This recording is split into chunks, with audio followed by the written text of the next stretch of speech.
Hi friends, అందరు ఎలా ఉన్నారు? నేనైతే బాగున్నానండి. అందరు బాగుండాలి, అందులో నేను ఉండాలనుకుంటానండి. ఈరోజు మనం ఎంతో టేస్టీ అండ్ రెసిపీ కాకరకాయ అండి. కొంతమంది పొడ కాకరకాయ అంటారు, కొంతమంది ఆ కాకరకాయ అంటారండి. టేస్ట్ బాగుంటుంది, హెల్త్ కూడా చాలా మంచిదండి. ప్రాసెసింగ్లకు అయితే వెళ్ళిపోదామండి. దీన్ని పైన పైన పొట్టులాగా తీసేసి సైడ్ల తోకలన్నీ కట్ చేసుకోవాలండి. అది పైన పొట్టు తీయకున్నా కానీ అలా అయినా వేసుకోవచ్చండి. కొంచెం నల్లగా ఉంటే అవి తీసేసుకొని ఇలా కట్ చేసుకొని సాల్ట్ వాటర్లో వాష్ చేసుకోవాలి. ఇలా చిన్న చిన్న పీసెస్ లాగా ఒక దాంట్లో 4 పీసెస్ చేసుకొని, అలాగే పెద్ద సైజు ఉల్లిపాయ ఒకటి కట్ చేసుకోవాలండి. కొత్తిమీర, కరివేపాకు రెడీ చేసుకోవాలి. 2 బిగ్ సైజ్ టమాటాలను కూడా కట్ చేసుకుందామండి. ఈజీ ప్రాసెస్ మరియు టేస్టీ రెసిపీ అండి. ఓకే ఫ్రెండ్స్, ఒక పెద్ద వెడల్పాటి గిన్నెలో కొద్దిగా ఆయిల్ వేసుకుందాం. అది కొంచెం వేడవుతున్నప్పుడు మనం ఆనియన్స్ని వేసుకోవాలండి. ఇది మనం వాటర్ వేయకుండా గ్రేవీ టైప్లో చేస్తున్నామండి. రోటీకైనా రైస్కైనా చాలా బాగుంటుందండి. కొత్తిమీర, కరివేపాకు కూడా వేసుకొని కొంచెం ఆయిల్లో 5 మినిట్స్ 10 మినిట్స్ అలా ఫ్రై చేసుకోవాలి. ఇది కొంచెం అవుతున్నప్పుడే ఇందులో 1/2 స్పూన్ పసుపు వేసుకున్నాము. బాగా మిక్స్ అయ్యేలాగా కలుపుకోవాలి ఒకసారి.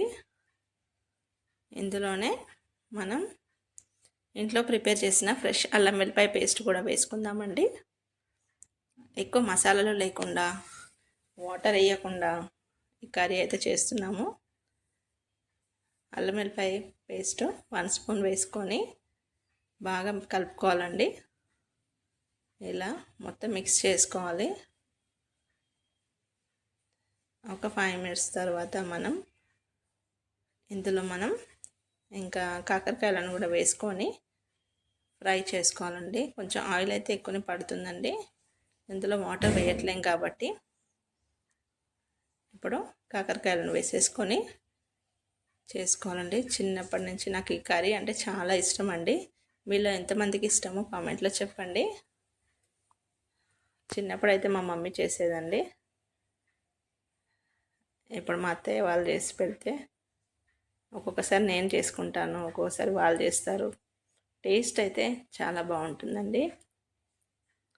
ఇలా ఒకసారి మొత్తం కలిపేసుకున్న తర్వాత ఒక 5 మినిట్స్ ఆయిల్లోనే ఉడికించాలండి. త్వరగా ఉడికిపోతుందండి ఇది మనకి.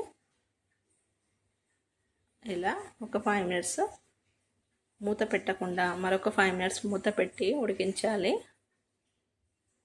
ఓకేనా ఫ్రెండ్స్, ఇప్పుడు కారం, ఉప్పు వేసుకుందామండి. కారం ఎక్కువ వేసుకుంటేనే టేస్ట్ బాగుంటుందండి. మా ఇంట్లో అయితే కారం ఎక్కువ తింటారు కాబట్టి 1 స్పూన్ పైన వేసాను.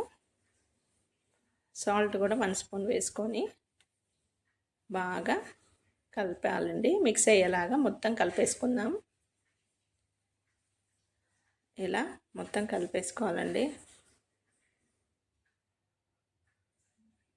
ఇలా మొత్తం కలిపేసుకున్న తర్వాత మూత పెట్టేసి ఒక 10 నిమిషాలు ఉడికిస్తే సరిపోతుందండి.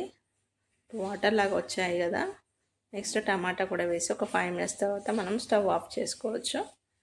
ఎంతో టేస్టీ బోడ కాకరకాయ కర్రీ రెడీ అయిందండి. వీడియో నచ్చితే లైక్ చేయండి, షేర్ చేయండి, సబ్స్క్రైబ్ చేయండి ఫ్రెండ్స్.